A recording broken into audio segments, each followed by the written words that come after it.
This is Gary G with the Inland Valley News reporting from the Staples Center as the Los Angeles Clippers prepare to take on the visiting Dallas Mavericks. Stay tuned. Saying, oh, here we go again. Oh, I mean, you just don't. No reason to do that.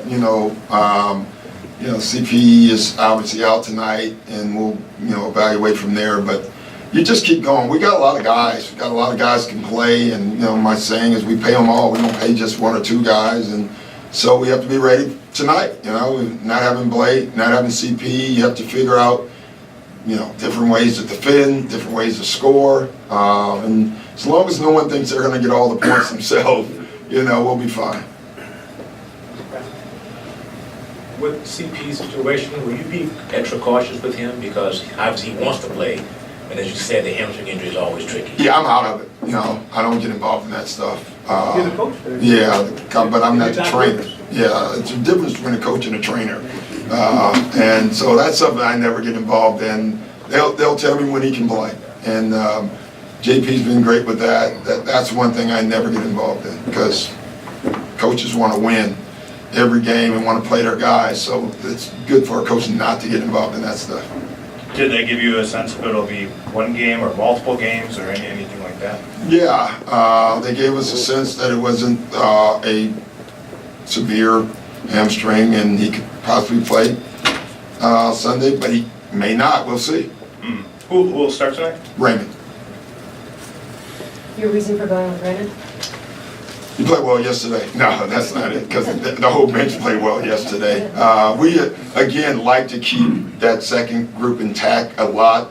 Even though we played well with Austin starting in those two games, I thought it affected the bench a little bit because he's the guy that has the ball more. And this way, especially because we don't have Chris or Blake, we want one of those units to look similar. And so it can't be the starting group because two of them are out. So we chose the second group, and that's what we're going to try to do.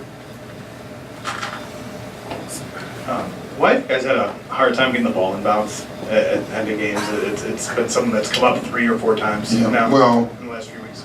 Yesterday was, it was baseline out, number one, and so. But the side inbounds have been a little bit. Yeah, one game really. The other games we do it, but if you just watch enough games at the end of a game, it's hard getting the ball in bounds. So.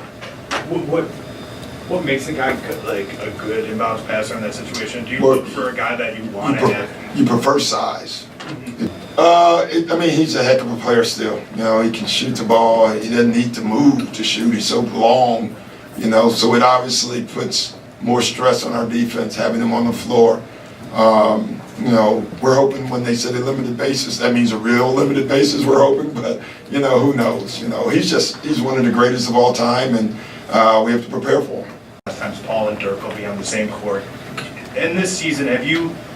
I know it's hard because you're doing so many other things. Have you taken stock of any of that stuff with Paul? I don't. I don't think. I don't. I don't think you do. Anyone does. Not just me. I think. We're too busy trying to figure out ways of winning games and all that kind of stuff. My guess is in Boston, that'll be a special moment. For Paul and for me and for the just Boston fans. And then I guess Paul's last game. But for Dirk, it's all those guys are leaving, and having not coached them, obviously I don't have the same feeling. I'm real happy when they all leave personally, but it's it'd be more for me on the Paul end.